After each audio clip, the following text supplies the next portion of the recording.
Hello there. I'm Rosie, a 30-year-old who works as a manager at a local company. I live with my husband Jake in a house that I own. It's nothing fancy, just a cozy place we call home. I guess you could say I'm a pretty modest person, not one to make a fuss. I have a lot of patience, which has always been a strength of mine, or so I thought. Jake and I get along really well. He's a great guy, supportive and kind. We've been married for a few years now, and it's been mostly smooth sailing. Well, except for one little, actually, not so little issue. His parents, Robert and Susan. Now don't get me wrong, I understand the importance of family. But Jake's parents, they're a whole different story. They're very direct people, the type who say whatever is on their mind without thinking about how it might affect others. They don't really understand or respect personal space. It all started pretty harmlessly. Robert and Susan would drop by unannounced for breakfast or dinner. I didn't mind initially. After all, they were family. But it quickly turned into a regular thing. They'd come over whenever they felt like it. And because they had a key to our house, they would just walk in, even when we were not expecting them. One day, I was in the bathroom getting ready for work, and suddenly, I heard someone in the house. I peeked out and saw Susan in the kitchen. "Morning, Rosie. Thought I'd surprise you with breakfast," she said cheerfully. I remember forcing a smile and thinking, this is getting a bit much. Jake, bless his heart, tried to talk to them about it. "Mom, Dad, Rosie and I love having you over, but we also need our own space," he said one evening. But it didn't go well. Susan's eyes welled up with tears, and Robert's face turned red. "Are you saying you don't want us in your life?" Susan cried. "After all we've done for you!" Jake was caught off guard. "No, that's not what I meant." And just like that, the conversation ended. They played the victim card so well, Jake didn't stand a chance. I felt for him. He was torn between his parents and our life together. Things escalated from there. It wasn't just meals anymore. They started staying overnight in our guest room, and before we knew it, they were spending days at our place. It felt like we had permanent house guests. I tried talking to Jake again. "Honey, I love your parents, but this is getting out of hand. They're here all the time," I said, hoping he'd understand. He sighed, running a hand through his hair. "I know, Rosie. I'll try talking to them again." But deep down, I knew it was a lost cause. They had this way of making him feel guilty, and he just couldn't stand up to them. It was a tough spot, and I felt stuck. I loved Jake, but his parents were just too much. Life with Jake's parents dropping in whenever they pleased started to feel like a TV show where the same episode kept replaying. Breakfast turned into lunches, which turned into dinners, and before I knew it, our guest rooms seemed more theirs than ours. I tried to be understanding, but it was getting harder each day. One Saturday morning, I woke up to the sound of pots and pans clanging in the kitchen. I rubbed my eyes and looked at the clock. It was barely 6:30 a.m. I wandered into the kitchen, still half asleep, and there was Susan, cheerfully making pancakes. "Good morning, Rosie. I thought we'd have a big family breakfast today," she said, not noticing the surprise on my face. I managed a polite smile. "Good morning, Susan. That's nice of you." I sat at the table, sipping my coffee, watching her move around our kitchen like she owned the place. Robert soon joined us, a newspaper under his arm. "Morning, Rosie. Sleep well?" he asked, not waiting for an answer as he got busy with the sports section. I nodded, still trying to wake up. Jake stumbled in a few minutes later, looking as surprised as I felt. "Mom? Dad, what are you doing here so early?" he asked, rubbing the sleep from his eyes. "We wanted to surprise you with breakfast," Susan said, flipping a pancake with a flourish. Jake gave me an apologetic look, which I returned with a resigned shrug. After that day, their visits became more frequent. They started leaving personal items in the guest room, which soon looked like their second bedroom. I tried to talk to Jake about it, but he was in a tough spot. "I know it's a lot, Rosie, but they're my parents. What can I do?" he'd say, looking genuinely torn. I nodded, trying to be understanding. "I get it, Jake, but we need our own space too." One evening, I found Susan rearranging our living room. "I thought this would look better over here," she said, pushing the couch to the other side of the room. I couldn't help but feel a little annoyed. "Susan, I appreciate your help, but I liked it the way it was." She looked at me, surprised. "Oh, I just thought it needed a change. But okay, I'll put it back." I watched as she reluctantly moved the couch back, feeling a bit guilty for snapping at her. Things came to a head one night when I came home from work, exhausted, only to find a small gathering in our living room. Robert and Susan had invited some friends over without telling us. "Rosie, dear, we thought we'd have a little get-together. Hope you don't mind," Susan said, handing me a glass of wine. I looked around at the unfamiliar faces in my living room and felt my patience wearing thin. Actually, Susan, I do mind. Jake and I had plans tonight. The room went silent, and Susan's face fell. Oh, I didn't realize. We'll wrap this up then. Jake came to my rescue. Yeah, Mom, we had a quiet evening planned. Maybe check with us next time? They ended the gathering shortly after, but the damage was done. I felt like a stranger in my own home, and it was clear something had to change. I tried talking to Jake again. This can't go on, Jake. We need to set some boundaries with your parents. He nodded, looking more determined this time. You're right, Rosie. I'll talk to them. This is our home, and we should feel comfortable in it. The breaking point came when Jake and I planned a short holiday. We needed a break, a chance to recharge and get away from everything, including the constant presence of his parents in our house. I was really looking forward to it. We'll be gone for a week, just the two of us. It'll be nice, I said to Jake as we packed our bags. He smiled, wrapping his arm around me. I can't wait. We need this, Rosie. We informed Robert and Susan about our trip, expecting them to understand. We're going away for a week. Just wanted to let you guys know, Jake told them over dinner. Susan looked surprised. A whole week? What about the house? Who will look after it? I exchanged a glance with Jake. The house will be fine, Susan. It's just a week. We left for our holiday, and for the first few days, it was bliss. No unexpected visitors, no rearranged furniture, just peace. But our peace was short-lived. On the third day, we received a call from Jake's work. There was an emergency, and they needed him back. Our relaxing getaway was cut short. We were both disappointed, but understood that these things happen. We arrived home 2 days earlier than planned, expecting to walk into an empty house. But what we found was far from it. The moment we opened the door, we were greeted by the sound of laughter and music. There were people in our living room, people we didn't know. What the? Jake muttered, looking as confused as I felt. We walked in further, and that's when we saw them. Robert and Susan, in the midst of a group of strangers, having what looked like a party. Mom? Dad? What's going on?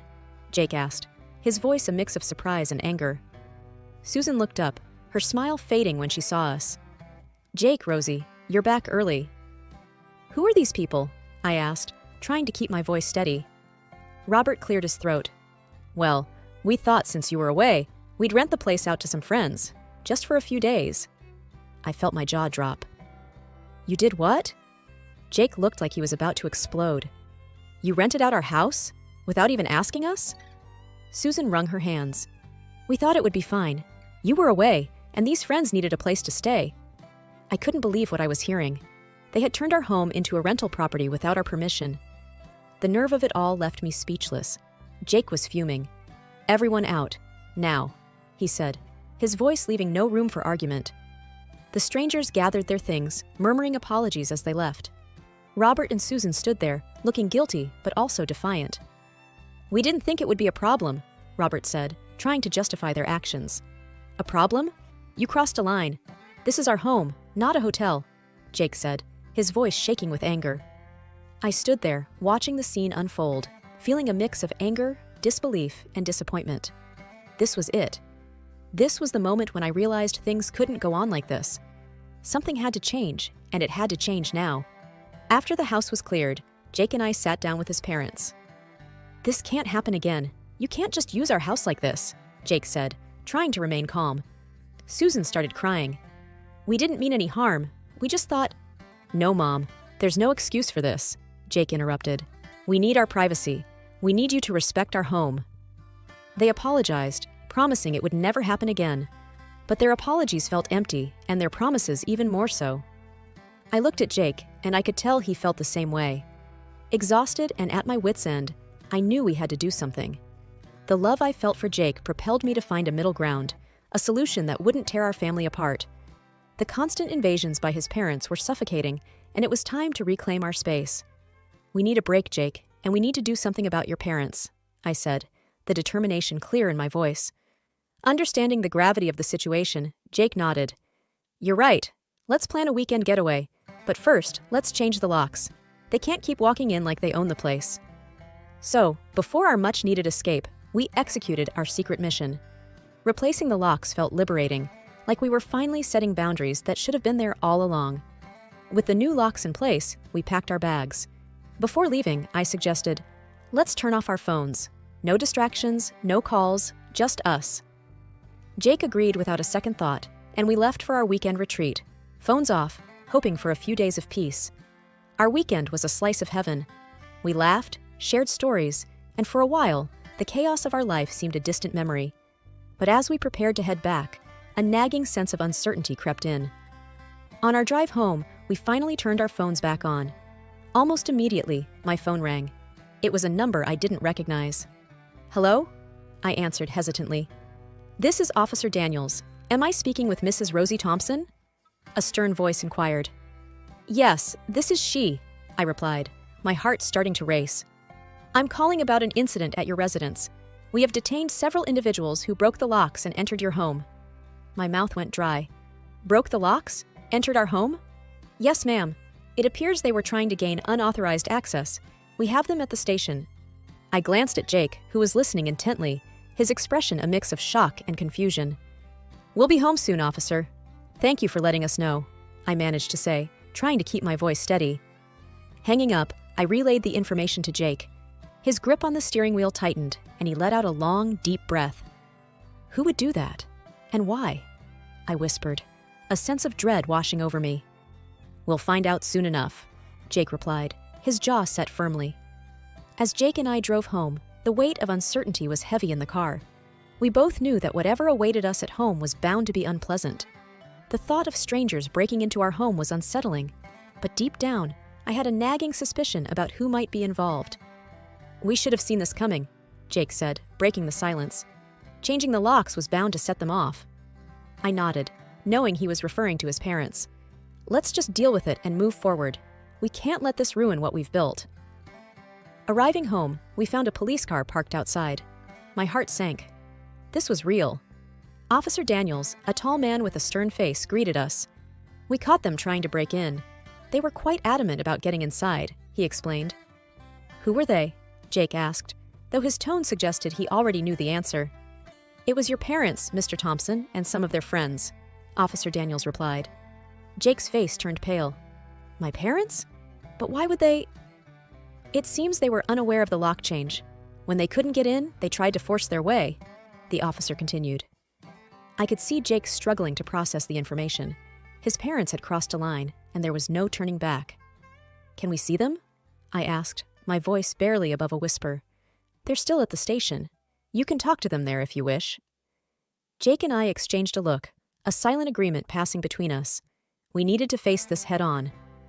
At the station, we found Robert and Susan sitting in a small room, looking both angry and embarrassed. Their friends were there too, looking equally uncomfortable. Mom, Dad, what were you thinking? Jake asked, his disappointment evident. Robert stood up, his expression defiant. We came to check on the house. We always have a key. Why did you change the locks without telling us? It's our house, Dad. You can't just come and go as you please. We've talked about this, Jake replied, trying to keep his calm. Susan started to cry. We just wanted to be close to you. We never thought you'd lock us out. It's not about locking you out. It's about respect and privacy. You can't break into our house because you feel entitled to it, I said, finding my voice. Their friends looked on, awkward and silent, clearly regretting being part of this mess. We're sorry, but we didn't know what else to do, one of them mumbled. Officer Daniels stepped in. We understand it's a family matter, but breaking and entering is a serious offense. We need assurances this won't happen again. Jake looked at his parents, a mix of sadness and resolve in his eyes. This can't happen again, Mom and Dad. You need to understand boundaries. Robert and Susan nodded, the reality of the situation finally sinking in. We left the station with heavy hearts. The drive back home was quiet, each of us lost in our thoughts. The events of the day had taken a toll, and as we walked back into our home, we knew things would never be the same again. The days following the incident were like walking through a thick fog. Jake and I were trying to make sense of everything while dealing with the aftermath. We had to have several uncomfortable conversations with neighbors, explaining what had happened. It was embarrassing and draining. One evening, as we were sitting in the living room, Jake let out a long sigh. I never thought my parents would go this far, he said, shaking his head. I reached out and held his hand. It's hard, I know, but we'll get through this together. He squeezed my hand in response, and we sat there in silence, each lost in our thoughts. The doorbell rang, breaking the silence. I got up to answer it, finding our neighbor, Mrs. Henderson, standing there with a concerned look. "Rosie, dear, is everything all right? We saw the police the other day," she said, her voice full of worry. "Yes, Mrs. Henderson. It was a family issue, but it's under control now. Thank you for checking in," I replied, offering her a small smile. She nodded, still looking uncertain. "Well, if you need anything, you know where to find me." After she left, Jake looked at me. "Maybe we should have a small get-together. Invite the neighbors, clear the air. What do you think?" I thought about it for a moment. "That's a good idea. Let's do it this weekend." The preparations kept us busy, and for a brief time, it felt good to focus on something positive. We invited a few neighbors, keeping it small and casual. The day of the get-together arrived, and our guests slowly trickled in. The atmosphere was light, and the conversation flowed. It was a much-needed distraction. During the evening, Mrs. Henderson approached me. "You two are such a lovely couple. It's a shame about the trouble with your in-laws." I gave her a reassuring smile. "Thank you, Mrs. Henderson. We're handling it the best we can." As the evening wound down, Jake and I felt a sense of relief. The event had served its purpose, easing the tension in the neighborhood. The past few weeks had been a roller coaster, but Jake and I knew what needed to be done. Setting boundaries was the only way forward. We sat at the kitchen table, carefully drafting the rules we felt were necessary for our sanity and the health of our relationship. "We can't just go on like this, Jake. It's time for a change," I said firmly, pen in hand. He nodded, looking somber. "I know. It's just going to be tough." Once we were ready, we invited Jake's parents over to discuss the new rules. The atmosphere was tense as they sat down in our living room. Jake cleared his throat, and I could see his hands were trembling slightly. "Mom, Dad, we need to talk about some changes we're making," he began, his voice steady despite his nerves. His parents looked at us, their expressions a mix of confusion and concern. "We've decided to set some boundaries regarding your visits to our house," I continued, trying to sound as calm and composed as possible. Robert, Jake's father, raised an eyebrow. "What kind of boundaries?" Jake took a deep breath. "First, we need you to call and ask before coming over. No more unexpected visits. And we can't give you the keys back. It's important for us to have our own space," I added, trying to sound as gentle as possible. Susan, Jake's mother, immediately looked upset. "But we're family. Why are you doing this to us?" "It's about respect and privacy, Susan," I replied. "We love you, but we need these boundaries for the sake of our relationship." Their reaction was immediate and emotional. Susan started crying, and John's face turned red with anger. "This is outrageous! We're your parents! How could you treat us like strangers?" Robert exclaimed, his voice raising. "We're not trying to hurt you," Jake said, his voice strained. "We just need some rules." Susan sobbed. "We refuse to accept these rules. It's like you don't want us in your lives anymore." The conversation spiraled from there. No matter how much we tried to explain, they wouldn't listen. They categorically refused to comply with the rules and kept crying, playing the victims. Seeing no way to reach an understanding, Jake and I exchanged a resigned look. "Maybe it's best if we take a break from each other for a while," Jake finally said, his voice heavy with sadness. I nodded in agreement, though my heart ached at the thought. Jake's parents left our house in tears, and we were left in a deafening silence. It was one of the hardest decisions we had ever made, but we knew it was necessary. We needed space, and they needed time to understand and respect our boundaries. In the quiet of our home, Jake wrapped his arm around me. "I'm sorry it had to come to this." I leaned into his embrace. "It's okay. We had to stand up for ourselves. Maybe with time, they'll understand." As we sat there, I couldn't help but feel a pang of guilt and sadness. But deep down, I knew we had made the right choice. Setting boundaries was essential, even if it meant stepping back from family for a while. We are not in contact with Robert and Susan at the moment. Perhaps you will condemn us for this, but we decided to wait until they themselves understand the wrongness of their actions.